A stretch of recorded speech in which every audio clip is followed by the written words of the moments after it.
So good evening everyone. A warm welcome to Caring Conversation. आप सब लोगों का दिल से स्वागत है। एक सिर्फ क्वेश्चन पूछूंगी यहाँ पे, किन लोगों को बारिश बहुत पसंद है? That first rain, चाय पकोड़े, yes, yes. Okay, good to hear that. वो खुशबू, गीली मिट्टी की खुशबू, पहली गीली की मिट्टी की खुशबू, right? So monsoon is what we all were eagerly waiting और अभी एक हफ्ता करीब हुआ है, मुंबई में बारिश रुक नहीं रही है। मॉनसून का मतलब ये नहीं कि सिर्फ चेंज ऑफ वेदर है, ये इसमें आपका ब्रीदिंग भी चेंज होता है। कुछ लोग, मुझे काफी अक्सर ऐसे हुआ है कि ये हफ्ते काफी सारे पेशेंट्स ने बहुत सारे क्वेश्चंस किए हैं कि लंग्स कमजोर है, तो मॉनसून की कहानी थोड़ी अलग हो रही है कि डॉक्टर जी कहीं पे हमारे खांसी है वो फिर से शुरू ना हो जाए। Some patients have even complained there is increase in breathlessness. हर साल किसी किसी को ये भी दिक्कत होती है कि इन्फेक्शन ना हो जाए, इन्फेक्शन हो रहा है हर बारिश में। What should we do this year to prevent that? So ये कॉन्वर्सेशंस हम हर बारिश में हर दिन सुनते आते हैं। Every rainy season I hear this question. And that's what today's topic is so relevant. Today we will understand what exactly changes during monsoon, what causes infection, what are the increased risk of infection that are there, हमें कब चिंता करनी चाहिए, और most importantly हम अपने lungs को ये सब प्रॉब्लम से बचाए कैसे, because prevention is always easier than recovery, right?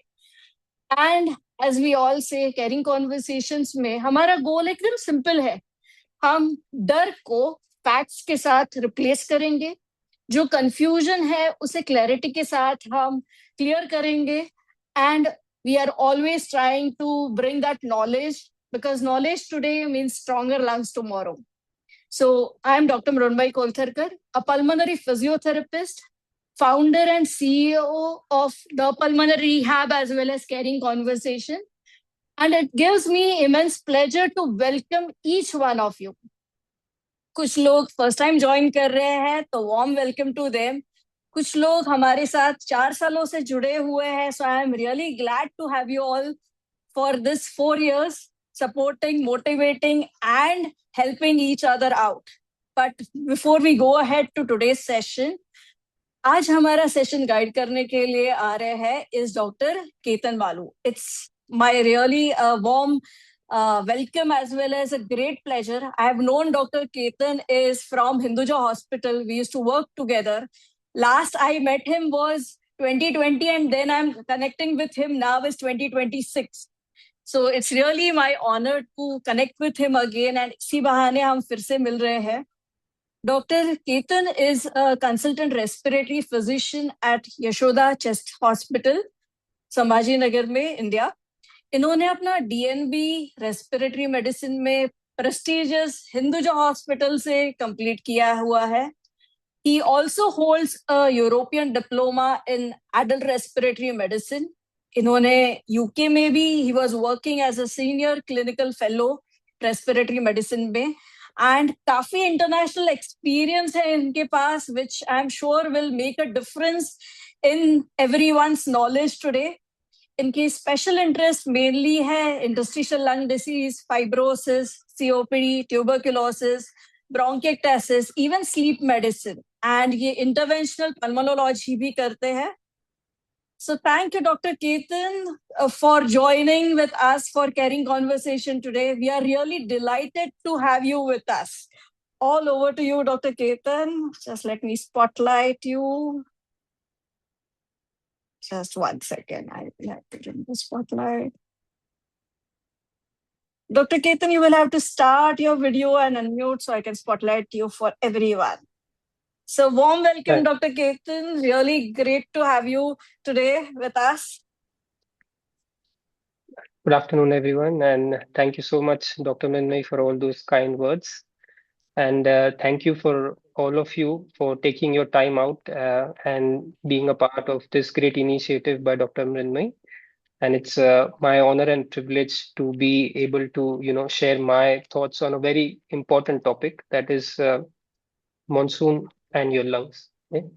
So, as before we Dr. Go ahead, just one request to Sure. Everyone कि आप अपना ऑडियो है वो म्यूट रखिएगा इस दौरान. If you have any queries you can put it in chat box. We will definitely address your queries, मगर end of the session में Dr. Ketan is going to make this interactive as well, so we might have some questions for you during the session as well. So all over to you now, Dr. Ketan. Thank you. Okay. Thank you, Dr. Minmay. Yes. So, I'll just share. Is my screen visible now, or?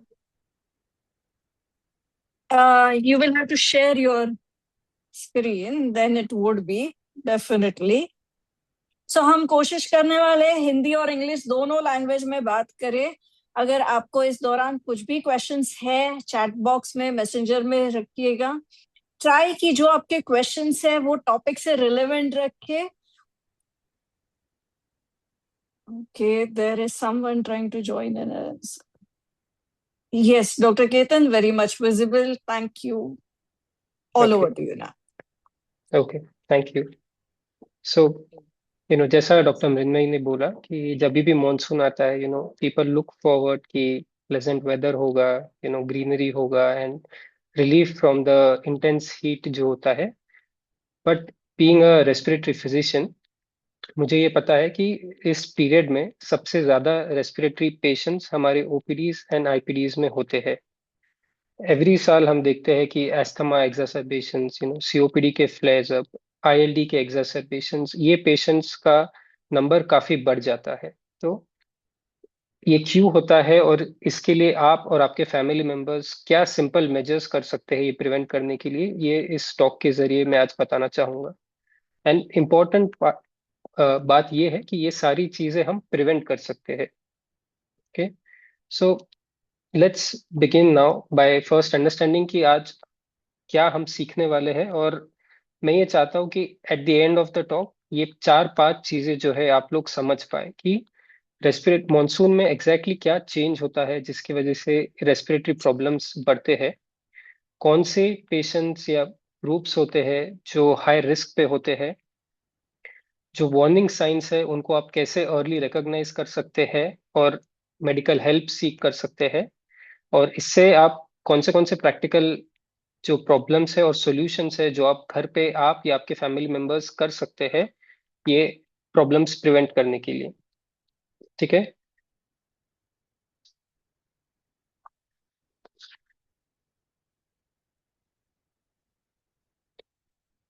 So why monsoon matters. So monsoon इतना important क्यों है lung health के लिए. तो बहुत सारे लोगों को ऐसा लगता है कि सिर्फ रेन जो है वो प्रॉब्लम है या रेन से प्रॉब्लम आता है, लेकिन ऐसा नहीं है. रेन सिर्फ प्रॉब्लम नहीं है. रेन के साथ जो एक एनवायरनमेंट क्रिएट हो जाता है, जो चेंजेस होते हैं रेन के, वो चेंजेस की वजह से रेस्पिरेटरी प्रॉब्लम्स बढ़ जाते हैं. तो एक नेक्स्ट स्लाइड में जाने के पहले मैं एक क्वेश्चन आप सबसे पूछना चाहूंगा कि आप में से कितने लोग हैं जिनको ऐसा लगता है कि उनका ब्रीदिंग मॉनसून सीजन में वर्स हो जाता है. So so up either you can show your you thumbs can, up या so we can understand कि आप किन लोगों को दिक्कत आ रही है, या फिर चैट बॉक्स में लिखिएगा, whatever is convenient for you. और Okay. Simple thumbs up. Yes, we are getting quite a lot of thumbs up. So yes, so जैसा कि आप लोगों ने भी आंसर किया है, जो हमारा भी एक्सपीरियंस है कि मोस्ट जो रेस्पिरेटरी पेशेंट्स होते हैं उनका सिम्टम्स या उनके तकलीफ मॉनसून सीजन में बढ़ जाते हैं. ठीक है. तो ये क्यों होता है वो जानने के पहले कि एक आपका नॉर्मल लंग्स कैसे वर्क करता है ये जानना आपको जरूरी है. ठीक है. तो क्या होता है कि आप जो एयर ब्रीथ करते हो थ्रू योर नोज या थ्रू योर माउथ, वो ट्रैवल करता है आपके विंड पाइप से और नीचे जाता है ब्रोंकाई और एल्वियोलाई में. तो एल्वियोलाई मतलब क्या होता है कि ये बहुत छोटे सैक्स होते हैं जो आपके लंग्स में होते हैं, और ये वो सेगमेंट होता है लंग का जहाँ से जो आप ऑक्सीजन ब्रीद इन करते हैं वो लंग से ब्लड में जाता है, और जो कार्बन डाइऑक्साइड आपका बॉडी प्रोड्यूस करता है वो बॉडी से निकल के थ्रू लंग्स अगेन आप एक्सेल आउट करते हो. तो कभी भी आपके एयरवे में अगर कोई इन्फ्लेमेशन हो गया है या कहीं पे म्यूकस स्ट्रक हो गया है, तो आपको ये बैरियर में प्रॉब्लम आएगा और इस वजह से आपका ब्रीदिंग जनरली अफेक्ट होता है। तो अब मॉनसून में ऐसा क्या होता है जिसकी वजह से हम इतने रेस्पिरेटरी पेशेंट्स का इंक्रीज देखते हैं? तो एनवायरमेंटल फैक्टर्स होते हैं, जैसे ह्यूमिडिटी बढ़ना। तो बहुत सारे पेशेंट्स मुझे ये बोलते हैं कि हमें जब ह्यूमिड होता है, हमें ज्यादा हम ब्रेथलेस फील करते हैं। तो ये सिर्फ एक फीलिंग नहीं है। एक्चुअली क्या होता है, जब ह्यूमिडिटी बढ़ता है तो आपका ब्रेथलेसनेस का सेंसेशन बढ़ जाता है, और इसी के वजह से आपका एयरवे में इरिटेशन बढ़ता है, जिसकी वजह से जो पेशेंट्स जैसे एस्थमा या सीओपीडी के हैं, उनमें कॉफिंग या वीजिंग या ब्रेथलेसनेस, ये सिम्टम्स बढ़ जाते हैं।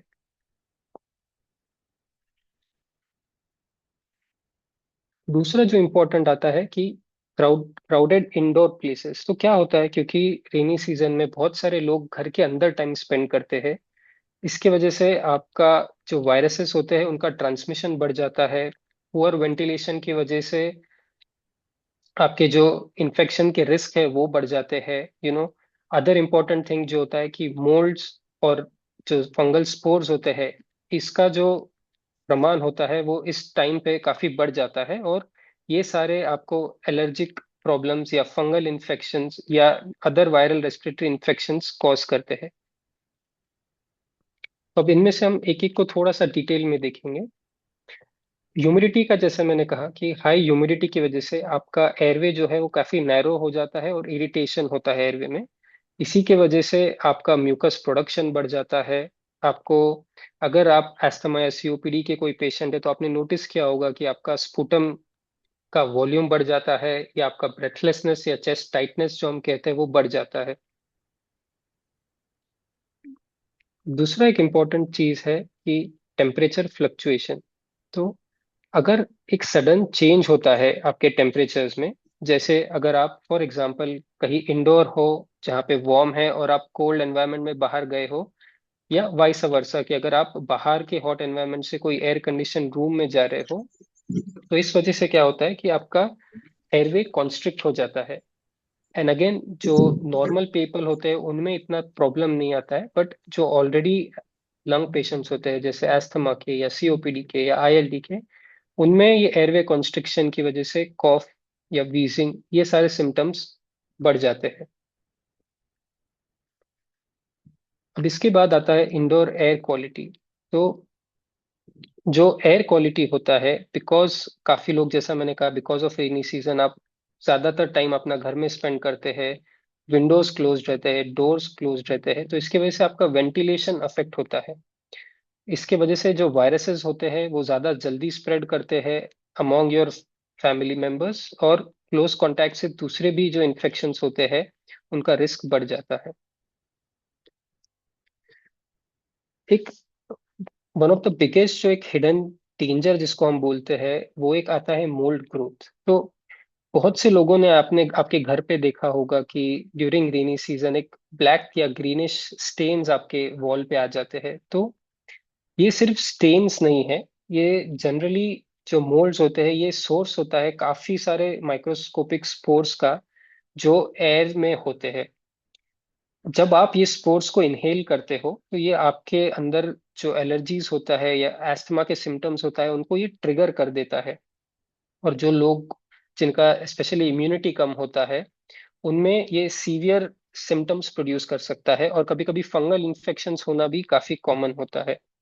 तो जनरली ये आपके टैम्प वॉल्स पे दिखेंगे, बाथरूम्स में या किचन्स में या कारपेट्स पे आपको ये मिलेंगे। और इनको अगर आपको प्रिवेंट करना है तो बहुत सिंपल चीज है कि आप आपका रूम जितना ड्राई रख सकते हैं उतना ड्राई रखिए। कहीं पे अगर आपका वाटर लीकेज है घर में, तो आप वो फिक्स कर ले, और ये मोल्ड्स को आप सेफली क्लीन कर सकते हैं और आपका वेंटिलेशन इंप्रूव कर सकते हैं। ओके, एंड एक क्वेश्चन कि अगर आपका मोल्ड वॉल पे विजिबल है, क्या आपको लगता है कि विदाउट इवन टचिंग इट ये आपका ब्रीदिंग अफेक्ट करता है? So, okay, you can give his thumbs up. Dr. Ladi is giving thumbs up for this. आप मैसेंजर में भी डाल सकते हैं कि yes, yes true. Darshan ji बोल रहे true, Sandeep is saying yes, Jeena is saying yes. Mr. So Gaikwad is good. saying So yes. yes. So Nilesh, yes. We are getting most of them as most of yes. them, yes, yes. So all of you are correct कि जैसा कि मैंने कहा कि ये spores airborne हो जाते हैं एंड इवन विदाउट टचिंग ये आपका सिम्टम्स को बढ़ा सकते हैं और इन्फेक्शंस को ट्रिगर कर सकते हैं। नाउ मोल्ड सिर्फ एक और एलर्जन नहीं है, इसके अलावा भी एक जो कॉमन एलर्जन जो आता है वो होते हैं डस्ट माइट या डस्ट एलर्जी। अभी मोल्ड्स और डस्ट माइट्स में फर्क क्या होता है कि मोल्ड्स आपको एटलीस्ट विजिबल होते हैं, आप आपके वॉल्स पे ये देख सकते हैं। बट डस्ट माइट्स जो होते हैं ये जनरली आपको नॉर्मली दिखेंगे नहीं। ये मोस्ट कॉमनली आपके मैट्रेसेस में, पिलोज में, बेडशीट्स में ये पाए जाते हैं। और जनरली बहुत सारे पेशेंट्स का कंप्लेन होता है कि जब भी हम मॉर्निंग में उठते हैं तब हमें काफी रनी नोज या स्नीजिंग या इची आईज होती है। तो वो इस वजह से होती है क्योंकि ये जो डस्ट माइट्स होते हैं ये आपके पावरफुल, इनके जो वेस्ट प्रोडक्ट्स होते हैं वो काफी पावरफुल एलर्जेंस रिलीज करते हैं। और मॉनसून्स में ह्यूमिडिटी की वजह से इनको ये एनवायरनमेंट मिलता है कि ये काफी मल्टीप्लाई कर सकते हैं, एक आइडियल एनवायरनमेंट मिलता है। और इस वजह से ये सारे सिम्टम्स, एलर्जिक सिम्टम्स काफी कॉमन होते हैं। तो इसको प्रिवेंट करने के लिए आप काफी सिंपल चीजें जो आप घर पे कर सकते हैं, जैसे कि आपके जो बेडशीट्स होते हैं उनको आप हॉट वाटर में एवरी वीकली या ट्वाइस वीकली वॉश कीजिए। उनको कंप्लीटली ड्राई होने के बाद ही यूज कीजिए। आपके पास कभी कभी एलर्जन प्रूफ कवर्स आते हैं मार्केट में फॉर मैट्रेसेस, फॉर पिलोज, तो वो आप यूज कर सकते हो। आपका वेंटिलेशन आप अच्छा मेंटेन कीजिए और आपके रूम्स को, हाउस को जितना ड्राई आप रख सकते हैं उतना ड्राई रखिए। फिर आते हैं फंगल स्पोर्स। तो ये जैसे मोल्ड होता है, फंगल स्पोर्स भी काफी अबंडेंट हो जाते हैं मॉनसून में। जो नॉर्मल लोग होते हैं ये जनरली स्पोर्स को काफी इजीली एलिमिनेट कर पाते हैं। लेकिन जो लंग के पेशेंट्स होते हैं या पेशेंट्स जिनका इम्यूनिटी वीक होता है, ये लोग इस स्पोर्स को जनरली एक प्रॉपर तरीके से निकाल नहीं पाते हैं। और ये जब आपके लंग्स में जाके एक्यूमुलेट होते हैं तो ये आपका एस्थमा जनरली वर्सन कर सकते हैं, या कभी और सीरियस केसेस में आपको कोई फंगल इन्फेक्शन भी कॉज करा सकते हैं। तो अगेन, आपको अगर ये सिम्टम्स होते हैं तो आपको पैनिक नहीं करना है। बट अगर आपको तकलीफ हो रहा है, ब्रेथलेसनेस हो रहा है या चेस्ट टाइटनेस हो रहा है, तो आपको उसी टाइम पे आपके जो डॉक्टर्स है या आपके चेस्ट फिजिशियन है उनको आपको कंसल्ट करना है। फिर आता है एयर पोल्यूशन। सो अगेन एक कॉमन एक बिलीफ होता है लोगों में कि जैसे मॉनसून आता है तो पोल्यूशन तो मॉनसून के साथ पूरा क्लियर हो जाता होगा, बट ऐसा नहीं है। ठीक है, क्योंकि ट्रैफिक एमिशंस जो रहेंगे वो तो कंटिन्यू होते हैं। एक बड़ा जो सोर्स होता है पोल्यूशन का ड्यूरिंग मॉनसून्स वो होता है इंडोर एयर पोल्यूशन। और काफी लोगों ने आप में से, आप जो मॉस्किटो कॉइल्स यूज करते होंगे, जो इंसेंस स्टिक्स होते हैं वो यूज करते हैं, और जो आपका गैस पे से कभी फ्यूम्स आते हैं, तो ये सारे चीजें आपके एयर पोल्यूशन के, इंडोर एयर पोल्यूशन के मेजर सोर्स होते हैं। और क्योंकि आप ज्यादातर टाइम इंडोर स्पेंड करेंगे तो इंडोर एयर पोल्यूशन एक कॉमन फैक्टर होता है जिसकी वजह से आपके lung problems again during monsoon बढ़ जाते हैं।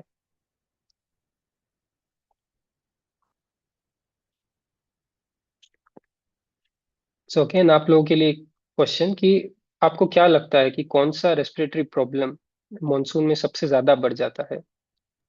क्या वो एस्थमा वाले पे, या सीओपीडी है, या निमोनिया है, या एलर्जीज है? सो चैट बॉक्स में या फिर अनम्यूट करके कहिएगा इसमें। Okay, we have mixed allergy, answers. Allergies बढ़ती है। Okay. Allergies, asthma is the mixed answer that we are getting so far. Allergies, asthma, allergies. both things we are getting, Dr. Balu, both Mostly, I think replies. it's asthma. So to be honest, yes, asthma and allergies का risk या जो number है वो काफी बढ़ जाता है, but even COPD and pneumonia. So if you have to choose, आप सारे भी बोलते तो ये करेक्ट आता, but yes, predominantly asthma and allergies जो होते हैं वो ज्यादा कॉमन होता है। और वो भी क्यों होता है वो हम नेक्स्ट स्लाइड्स में आगे देखेंगे। अब हाई रिस्क ग्रुप्स, जैसे कि कौन से वो पेशेंट ग्रुप्स है या लोग हैं जिनको ज्यादा तकलीफ होने का चांस होता है मानसून में, तो ऑलमोस्ट सारे जो लंग वाले पेशेंट्स होते हैं, एस्थमा के या सीओपीडी के लिए, या आईएलडी के पेशेंट्स हो, या कोई पेशेंट जिनका किसी कारण से इम्यूनिटी कम है, वो पेशेंट्स एंड तो जो स्पेशल पॉपुलेशन ग्रुप होता है, एक तो चिल्ड्रन क्योंकि उनका लंग डेवलप हो रहा है, एंड एक एल्डरली जिनमें बिकॉज ऑफ एज या अदर आपके कोमोrbid कंडीशंस की वजह से अगर इम्यूनिटी कम होता है, तो ये लोग ज्यादा वल्नरेबल होते हैं या हाई रिस्क ग्रुप होता है, जिनमें अगेन मॉनिटरिंग एंड प्रिवेंशन ज्यादा इंपॉर्टेंट होता है। तो नेक्स्ट कुछ स्लाइड्स में अभी मैं बात करूंगा कुछ कॉमन रेस्पिरेटरी इन्फेक्शंस की, कि ये क्या होते हैं, कैसे ट्रांसमिशन होता है, और क्या क्या सिंपल मेजर्स आप ले सकते हैं इनको प्रिवेंट या अवॉइड करने के लिए। तो जनरली जो कॉमन इन्फेक्शंस होते हैं वो कॉमन कोल्ड जैसा आपको पता होगा, इन्फ्लुएंजा, एस्थमा, निमोनियास। और जो रूट होता है कोई भी रेस्पिरेटरी इन्फेक्शन को स्प्रेड करने का, वो जनरली ड्रॉपलेट होते हैं या एरोजोल होते हैं। तो फॉर एग्जाम्पल कोई भी अगर पेशेंट आपका जो लंग जिसको लंग इन्फेक्शन है, अगर वो कॉफ करता है या स्नीज करता है या इवन कभी कभी वाइल टॉकिंग, ये आपके इन्फेक्टिव जो वायरस होते हैं ये स्प्रेड हो सकते हैं, and they can cause infection to जो आपके कांटेक्ट में आते हैं उन लोगों के लिए या आपके फैमिली मेंबर्स में।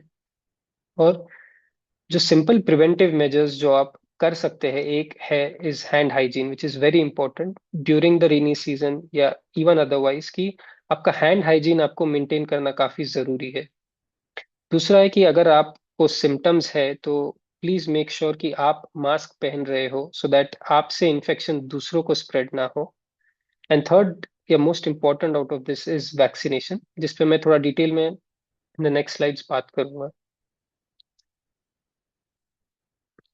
नाउ कॉमन जो वायरल इन्फेक्शन होता है, जैसा कि आप सब जानते हैं कि अगर आपको सोर थ्रोट है, माइल्ड फीवर है, रनी नोज है, या थोड़ा सा कॉफ है, तो ये एक वायरल इन्फेक्शन, एक कॉमन वायरल इन्फेक्शन है जो रेनी सीजन में ज्यादा प्रिडोमिनेंट होता है। और ये जनरली सेल्फ लिमिटिंग होते हैं, इनके लिए आपको जनरली सिर्फ सपोर्टिव केयर या सम बेसिक मेडिकेशंस का जरूरत होता है। लेकिन अगर किसी पेशेंट का एस्थमा या सीओपीडी या आईएलडी अगर वेल कंट्रोल्ड नहीं है, तो उन पेशेंट्स में ये इन्फेक्शंस उनके रेस्पेक्टिव इलनेस को ट्रिगर कर सकता है। नेक्स्ट है इन्फ्लुएंजा। सो अगेन बहुत सारे लोगों को इन्फ्लुएंजा और कॉमन कोल्ड एक सेम चीज है, एक सेम डिसीज लगता है। तो इन्फ्लुएंजा में जनरली आपको हाई ग्रेड फीवर मिलेगा, आपको बॉडी एक रहेगा, वीकनेस रहेगा। ठीक है, ये आपके कॉमन जो वायरल सिम्टम्स है उससे ज्यादा severity in cases in influenza के पेशेंट में आपको मिलेगा। और एक इम्पॉर्टेंट पॉइंट जो मैं यहाँ पे बताना चाहूंगा कि इन्फ्लुएंजा अगर आपको किसी पेशेंट का इम्यूनिटी कम है, या आपको एस्थमा या सीओपीडी या कोई भी लंग कंडीशन है, तो उसमें इन्फ्लुएंजा के कॉम्प्लिकेशंस क्वाइट पॉसिबल हो सकते हैं, जिसमें निमोनिया एक कॉमन साइड इफेक्ट या कॉम्प्लिकेशंस है। और कभी कभी उसके लिए हॉस्पिटलाइजेशंस या बहुत एडवांस केसेस में हम रेस्पिरेटरी फेलियर, जिसमें आपका लंग्स को काफी डैमेज हो सकता है, ये हमने देखा है। और इसको प्रिवेंट करने के लिए बहुत सिंपल मेजर है, अगर आप एनुअली आपका फ्लू वैक्सीन या फ्लू शॉट ले रहे हो, तो आप ये सारे कॉम्प्लिकेशंस को प्रिवेंट कर सकते हैं। तो ये बहुत इंपॉर्टेंट पॉइंट है। ऐसा नहीं हो पॉसिबल है कि आपको इन्फेक्शन होगा भी, अगर हुआ तो भी ये आपको जो सीवियर कॉम्प्लिकेशंस है या हॉस्पिटलाइजेशन है, इससे ये वैक्सीन आपको डेफिनेटली बचाएगा। Next is pneumonia. अब निमोनिया जो है ये अगेन एक इन्फेक्शन है लंग का। आपको अगर फीवर आता है with a productive cough, generally अगर आपको येलो या ग्रीन कलर का कॉफ होता है, या चेस्ट पेन या ब्रेथलेसनेस होता है, तो ये आपके वार्निंग साइंस है। इन सिम्टम्स को आपको इग्नोर नहीं करना चाहिए, या जस्ट तो आपके रूटीन मेडिकेशंस या एक मॉनसून रिलेटेड या कॉफ है या वेदर रिलेटेड चेंजेस है, ये समझना नहीं चाहिए। और इस टाइम पे आपको मेडिकल हेल्प लेना चाहिए, आपके डॉक्टर्स या आपके फैमिली डॉक्टर्स या चेस्ट फिजिशियंस का आपको बिल्कुल यहाँ पे एडवाइस लेना चाहिए, क्योंकि अगर आपने निमोनिया को सही टाइम पे ट्रीट किया तो ये 100% ट्रीट हो जाता है। अदरवाइज इससे भी आपको फ्यूचर कॉम्प्लिकेशंस हो सकते हैं अगर आपका ट्रीटमेंट में डिले होता है तो।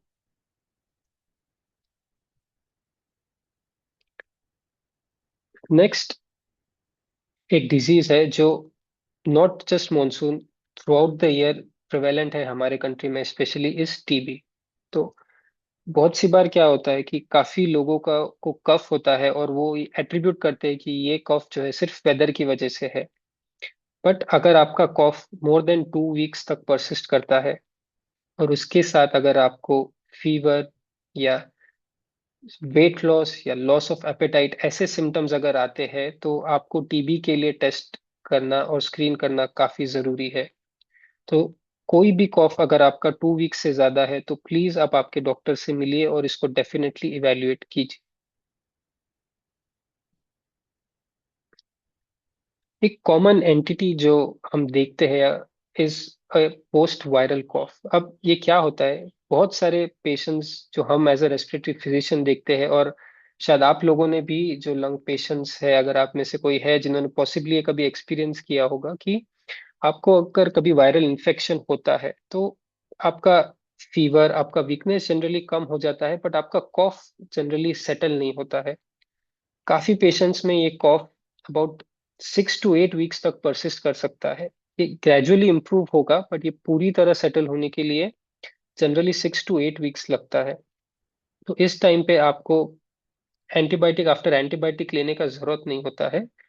ये इसलिए होता है क्योंकि आपका इन्फेक्शन के बाद आपका जो एयरवेज है वो काफी इन्फ्लेम्ड हो जाता है और इरिटेटेड हो जाता है, और ऐसे बिहेव करता है जैसे आपको एस्थमा है, और इस वजह से आपको ये कॉफ होता है। तो उस केस में आपको जनरली एक इनहेल्ड कॉर्टिकोस्टेरॉइड, दैट इज आपका जो पंप है, उसका जरूरत होता है, और उससे ये कॉफ जनरली सेटल हो जाता है।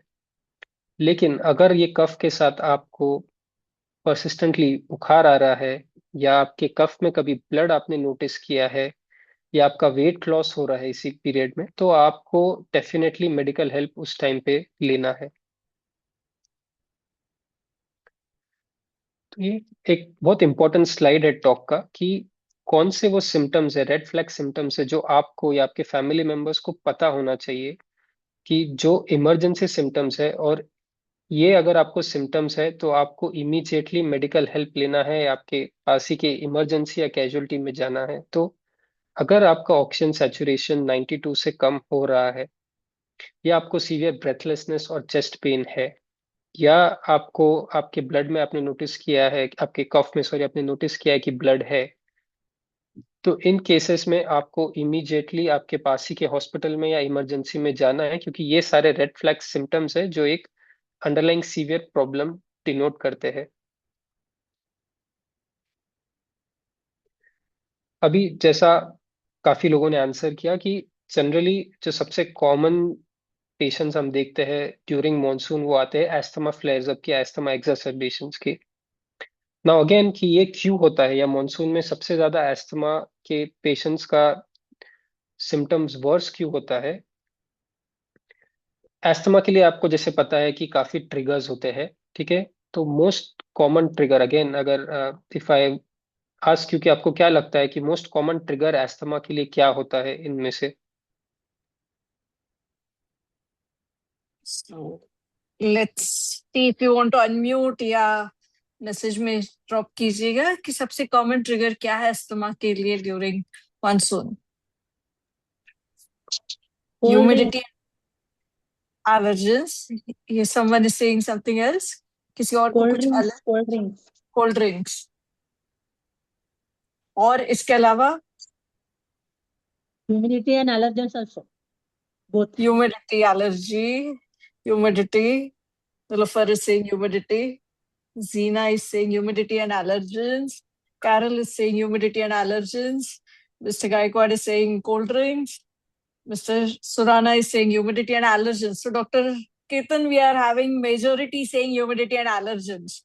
I think bit confusing over here. Yeah, so I'll clarify that. I think so. The correct answer is humidity and allergens. Okay, most common की अगर हम बात करें, but very interesting to know कि cold drink से भी काफी लोगों को it is obviously known, but humidity and allergens जो है, इसके वजह से एस्थमा सबसे ज्यादा ट्रिगर होता है। और एस्थमा में जनरली आपको एक ट्रिगर फैक्टर नहीं मिलेगा। जैसे कि आप अब इस स्लाइड पे आप देख रहे हो कि बहुत सारे जब फैक्टर्स एक साथ आते हैं या एक्यूमुलेट होते हैं, और ये जनरली आप मॉनसून में देखोगे कि ह्यूमिडिटी, जैसा हमने डिस्कस किया है कि ह्यूमिडिटी की वजह से आपका एयरवे जो है वो कॉन्स्ट्रिक्ट होता है, आपका म्यूकस बढ़ जाता है, मोल्ड्स और स्पोर्स के बारे में हमने बात की, डस्ट माइट्स होते हैं, वायरल इन्फेक्शन होते हैं। एक और इम्पोर्टेंट चीज जो होता है कि पेट का, आपके अगर आप में से किसी के पास पेट्स है तो पेट का हेयर या डैंडर एंड समटाइम्स उनके सलाइवा भी आपका एलर्जिक एस्थमा ट्रिगर कर सकते हैं। इंडोर्स जैसा हमने डिस्कस किया था कि आप कोई अगर मॉस्किटो कॉइल्स या रिपेलेंट्स यूज करते हैं, प्लस जो वेदर चेंज होता है, ये सारे चीजों की वजह से जनरली आपका एस्थमा ट्रिगर होता है ड्यूरिंग मॉनसून। और बहुत रेयरली ऐसा होता है कि कोई सिर्फ एक फैक्टर है, जनरली एक कॉम्बिनेशन होता है ऑफ ऑल ऑफ दीज या मेनी ऑफ दीज फैक्टर्स जिसकी वजह से आपका एस्थमा ट्रिगर होता है। तो हर पेशेंट का जनरली एस्थमा ट्रिगर अलग होता है। इट इज वेरी इंपॉर्टेंट कि आप अपना आपसे रिलेवेंट जो फैक्टर्स होते हैं उसको आप आइडेंटिफाई करें और उसको आप प्रिवेंट करें, क्योंकि काफी फैक्टर्स इसमें से जो है जो आप प्रिवेंट कर सकते हो और आपका एस्थमा एक्सरसेबेशन को आप पॉसिबली अवॉइड कर सकते हो। नाउ एक interesting terminology, I am not sure कि काफी लोगों ने, शायद आप में से काफी लोगों को ये पता नहीं होगा, लेकिन एक टर्मिनोलॉजी है जिसे हम थंडरस्टॉर्म एस्थमा कहते हैं। तो इसमें होता क्या है और ये है क्या कि जब कभी सीवियर वेदर होता है, जैसे थंडरस्टॉर्म होता है, तो क्या होता है कि जो पोलन ग्रेन्स होते हैं एयर में, वो पोलन ग्रेन्स जो है मॉइस्चर अब्सॉर्ब करते हैं एंड बहुत सारे टाइनी पार्टिकल्स में बर्स्ट हो जाते हैं। और ये जो छोटे छोटे पार्टिकल्स होते हैं, ये जनरली आपके लंग में जब आप ब्रीथ करते हो तो डीप आपके लंग्स में जाके ये ट्रैवल करके एक्यूमुलेट हो जाते हैं और ये सीवियर एस्थमा अटैक्स को ट्रिगर कर सकते हैं। तो ये एक अनको बहुत कॉमन फेनोमेनन नहीं है, लेकिन एक एग्जांपल जो जो मुझे याद है कि एक 2016 में ऑस्ट्रेलिया में हुआ था कि एक थंडरस्टॉर्म के बाद काफी सारे पेशेंट्स का एस्थमा बहुत सीवियरली ट्रिगर हो गया था और थाउजेंड्स ऑफ पेशेंट्स उनके कैजुअलिटीज और ईआरस में थे उस टाइम पे फॉलोइंग दिस थंडरस्टॉर्म। सो ऐसा नहीं है कि ये कभी देखा नहीं गया है, रेयर है, बट अगेन डिपेंड करता है कि specific parts of the world में वो होगा। ठीक है। अभी काफी लोग या काफी पेशेंट्स पूछते हैं हमसे कि हम कैसे पता करें कि हमारा अस्थमा कंट्रोल है या नहीं है। आप में से कितने लोगों को यहाँ पे अस्थमा है? Any asthmatic patient here?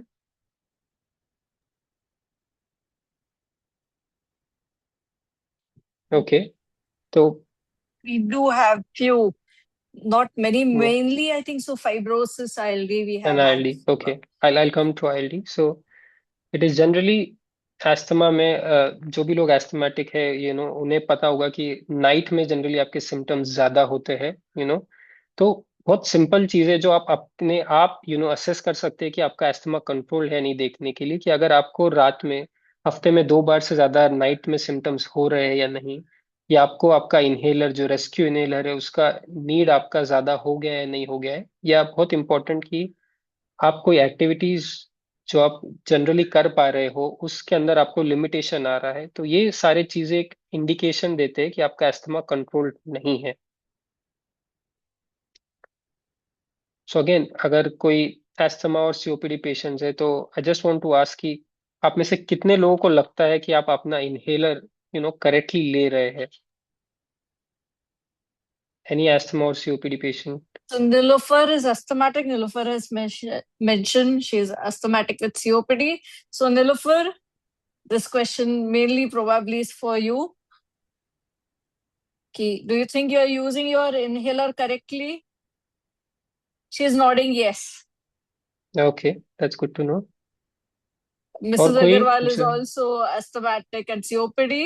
So inhaler and nebulizer आप सही तरीके से ले रहे हैं Mrs. Agarwal? Great. So we did had a talk about nebulization and inhaler also a few months back. So most of them are probably educated because of it.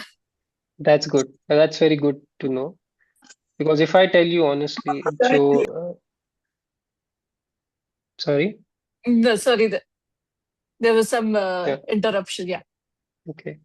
So, in my experience, and I can speak for, other chest patients as well, कि most common जो problem या चीज होता है जिससे आपका asthma control नहीं होता है, is a incorrect inhaler technique. तो you'll be surprise to know कि अगर आप एक्चुअल डेटा स्टडीज देखेंगे तो ऑलमोस्ट 50% या कभी कभी उससे ज्यादा लोगों को अपना इनहेलर करेक्टली यूज करते नहीं आता है।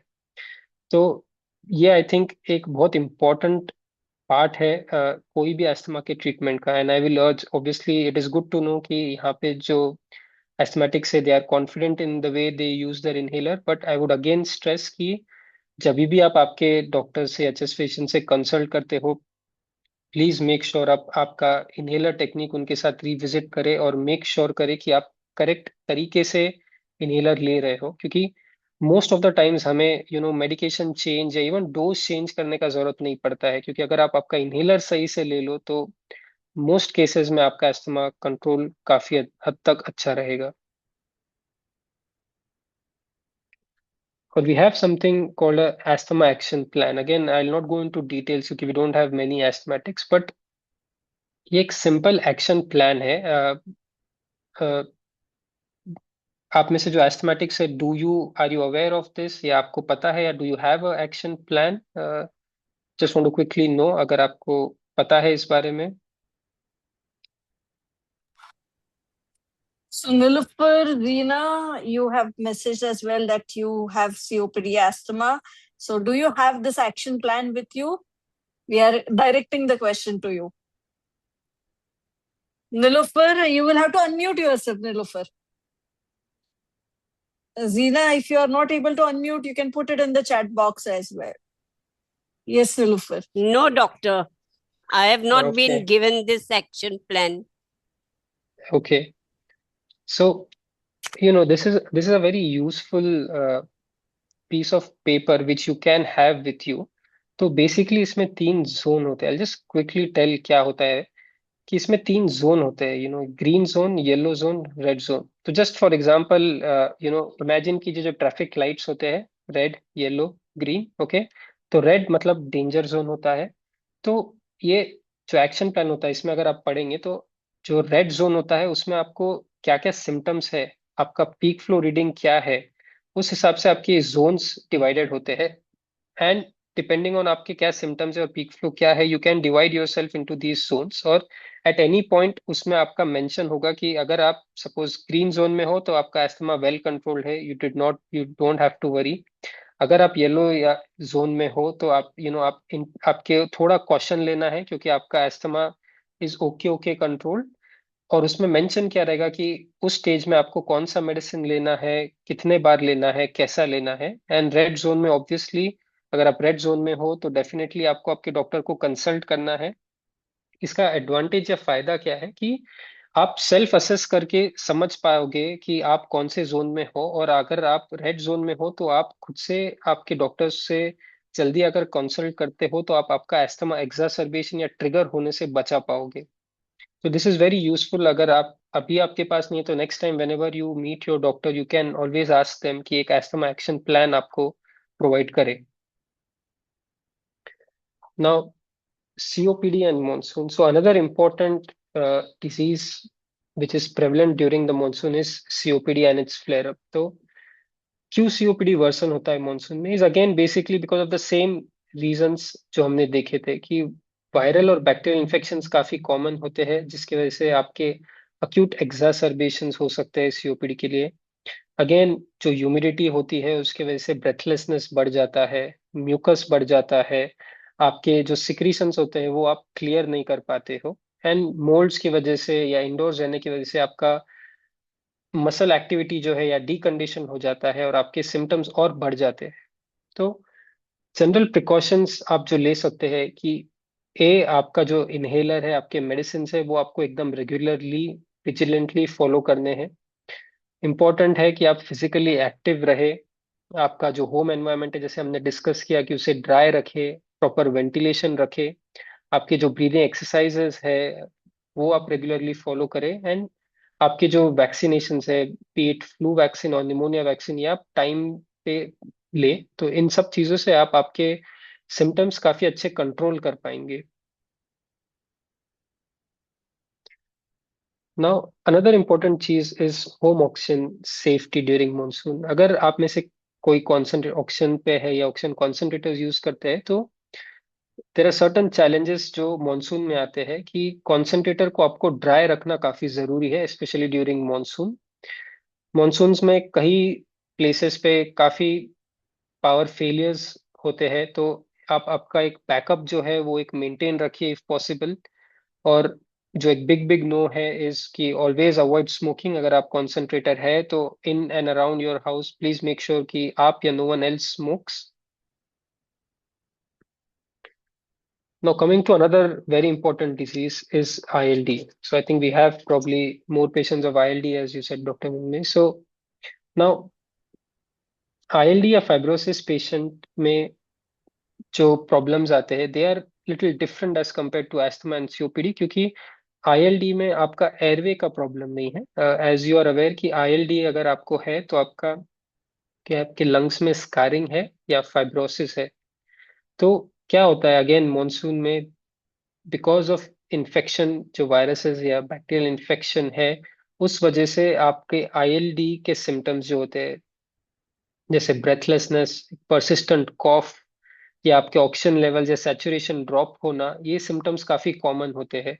और बिकॉज आपके लंग्स में ऑलरेडी स्कारिंग है या फाइब्रोसिस है, कोई भी इन्फेक्शन आपको ससेप्टेबल बनाता है या तो हॉस्पिटल एडमिशन के लिए या और फर्दर लंग डैमेज के लिए। So it is very very essential कि आप ये जो प्रिवेंटिव मेजर्स जो है वो ले, जो मेजर्स आप एक्चुअली घर पे कर सकते हो जिससे आप कोई भी इन्फेक्शन प्रिवेंट कर सकते हो, अब वो आप वेरी विजिलेंटली आप घर पे फॉलो करें। आपके मेडिकेशंस ले, वैक्सीन अगेन वेरी इंपॉर्टेंट, ये आप रूटीनली जब भी आप एलिजिबल हो आप फ्लू या निमोनिया वैक्सीन आप ले।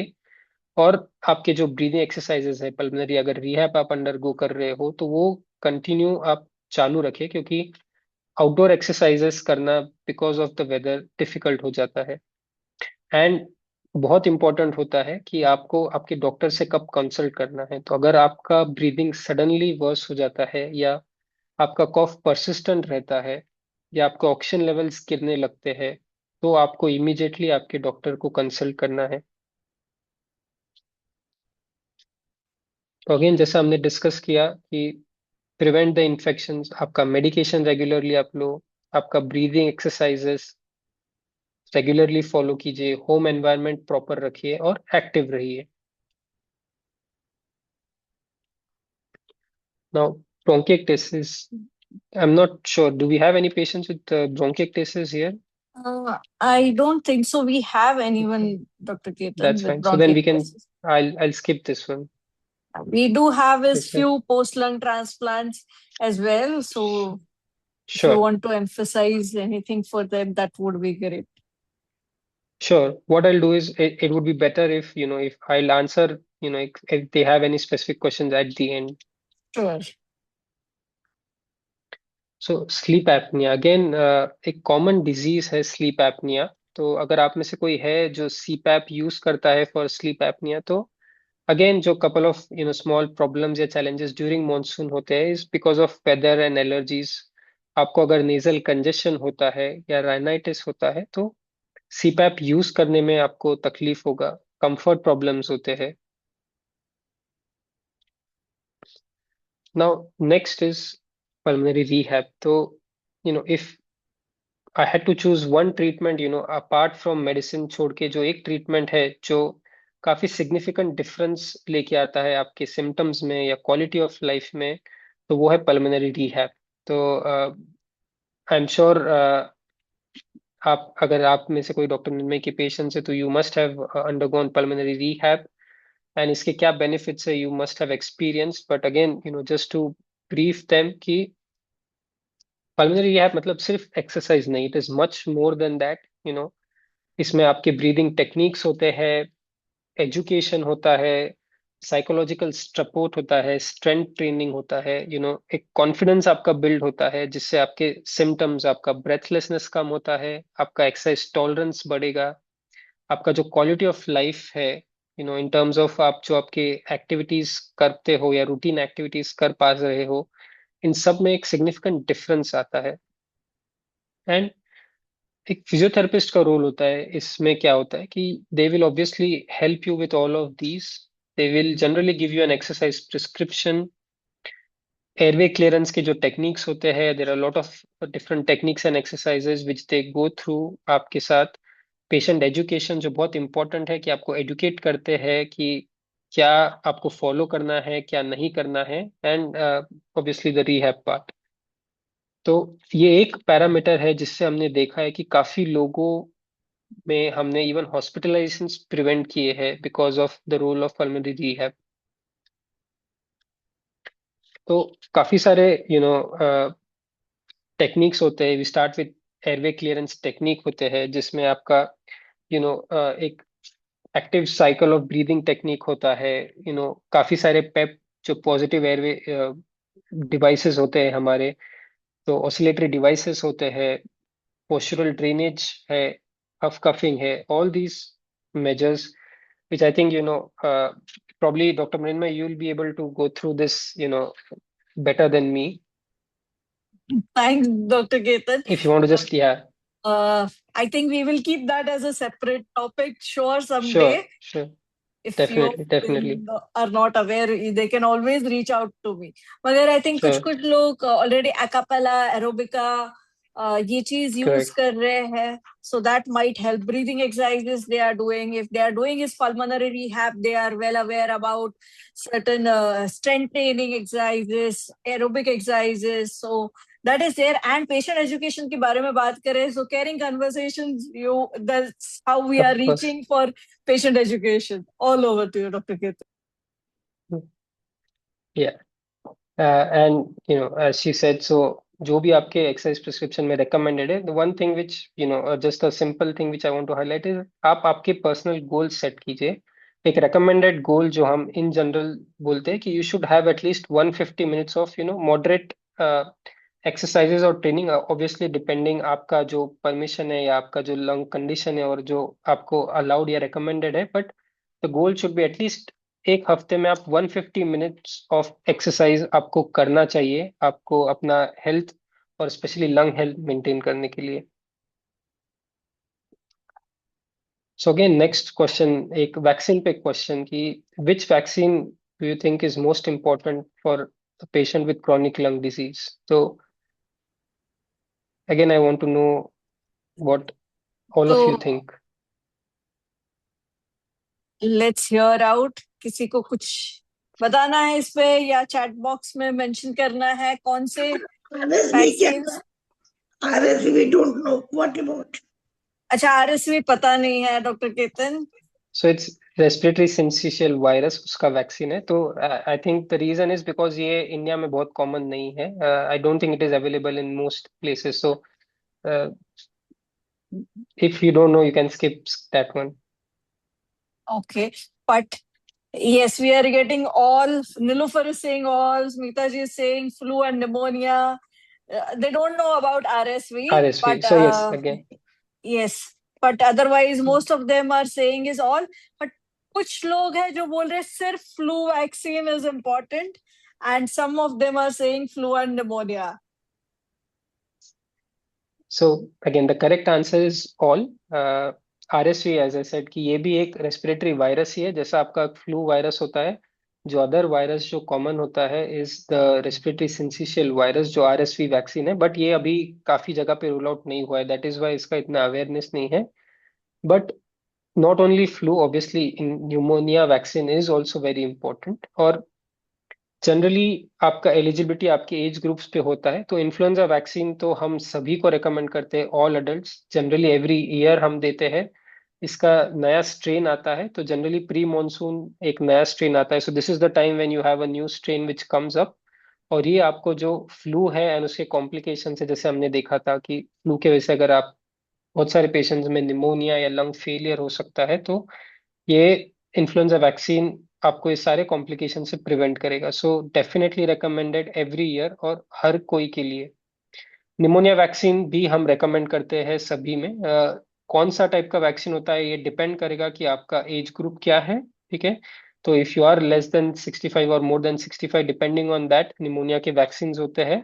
But again this is also recommended for every patient with a lung problem और अ हार्ट प्रॉब्लम और एनी पेशेंट जिसमें इम्यूनिटी कम है for any reason. RSV vaccine, जैसे मैंने बोला, अगेन एक वैक्सीन है जो अभी इंडिया में इतना कॉमन नहीं है, बट अगेन अगर ये अवेलेबल होता है तो डेफिनेटली ये अडल्ट जो 60 के ऊपर जो एज ग्रुप है उन सभी लोगों को जिनको भी कोई भी लंग प्रॉब्लम है, अगर ये वैक्सीन इन फ्यूचर आता है तो डेफिनेटली आपको ये वैक्सीन लेना है। अब नेक्स्ट मोस्ट इम्पोर्टेंट इज, हमने मेडिकेशंस के बारे में बात किया, हमने वैक्सीन के बारे में बात किया, पल्मोनरी रिहैब के बारे में टच अपॉन किया, बट इसके अलावा भी जो इम्पोर्टेंट चीज है जो आपका लंग हेल्थ या इन जनरल आपका बॉडी हेल्थ मेंटेन करेगा वो है adequate nutrition and hydration.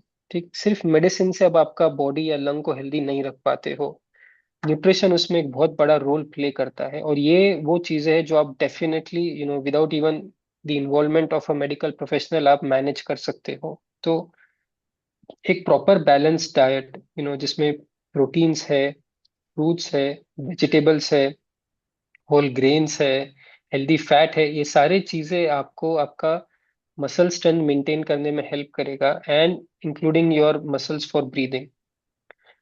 Hydration again very important कि आपको एडिक्वेट हाइड्रेशन मेंटेन करना है। This is not for patients जिनको फॉर सम कार्डियक रीजन अगर आपको फ्लूइड रेस्ट्रिक्शन एडवाइस किया है आपके डॉक्टर ने तो वो अलग बात है, बट अगर ऐसा नहीं है तो आपको at least 6 to 8 glasses of water daily आपको ड्रिंक करना चाहिए। उसके अलावा गुड स्लीप, एडिक्वेट स्लीप और स्ट्रेस मैनेजमेंट, ये चार चीजें काफी इंपॉर्टेंट है आपके in general overall body health and respiratory health के लिए। Now just the last couple of slides is कि जो सिंपल या जो चीजें है जो मैं चाहता हूँ कि आप लोग बस रिमेंबर करें out of the entire talk is कि ये 10 चीजें आप अगर अच्छे से मैनेज कर रहे हो तो आप काफी डिफरेंस या चेंज ला सकते हो आपके लंग हेल्थ में during this tricky monsoon period. तो आपके मेडिसिन रेगुलरली आप लो, यू नो जो डैम्प एरिया है, मोल्डी एनवायरनमेंट है, उनको क्लीन करो, होम को वेंटिलेटेड रखो, नो स्मोकिंग या पैसिव स्मोकिंग का भी अगर एक्सपोजर होता है तो उसे अवॉइड कीजिए, एक्टिव रहिए रेगुलरली, जितना हद तक आप आउटडोर कर सकते हो कीजिए, या फिर इंडोर्स अगर आप इंडोर्स में आपका exercises pulmonary rehab regularly maintain कीजिए, हेल्दी खाइए जैसा हमने डिस्कस किया, हाइड्रेटेड रहे, कहीं पे भी अगर आप पब्लिक प्लेस में जा रहे हैं तो मेक श्योर आप मास्क पहने हैं, आपके वैक्सीन आप टाइम पे लगा रहे हैं, और आपका स्ट्रेस और स्लीप को आप मैनेज कर रहे हैं, and obviously last but most important आपके मेडिसिन आप रेगुलरली ले रहे हैं। ठीक है, तो ये सारे चीजें आपके एक हेल्दी लंग्स के लिए और एक हेल्दी बॉडी के लिए सबसे ज्यादा जरूरी है। ओके, सो आई होप ये टॉक से आपको कुछ इंफॉर्मेशन आई होप मैंने प्रोवाइड किया है जिससे आपको समझ में आया होगा कि क्या क्या चेंजेस होते हैं मॉनसून में आपके लंग्स में, उनको आप कैसे प्रिवेंट कर सकते हो, वैक्सीनेशन इंपॉर्टेंट क्यों है, फिजियोथेरेपी क्यों इंपॉर्टेंट है, एंड जो सिम्टम्स जो आपको अर्ली रिकॉग्नाइज करके मेडिकल अटेंशन लेना है वो कौन से सिम्टम्स है और आपके और आपके फैमिली मेंबर्स के लिए जो इम्पोर्टेंट है। तो thank you. I would just and कि अगर आप में से हर कोई अगर इसमें से एक दो मैसेजेस भी आपके फैमिली में या आपके फ्रेंड्स को या कोई आपके पेशेंट कॉलीग्स होंगे उनको भी आप ये शेयर करें, एक दो भी अगर पॉइंट्स आप शेयर करते हो तो हम इन जनरल हमारे जो कम्युनिटी में रेस्पिरेटरी इलनेसेस है उनको हम कम कर सकते हैं। सो thank you everyone for your very patient listening, your interaction, and I hope I could make some difference to all of you. And thank you, Dr. Mrinmay, again, and the pulmonary rehab team for this opportunity to, share my thoughts on an important topic. So thank you. Thank you so much, Dr. Ketan. I am sure this was very insightful and practical session. हम questions जरूर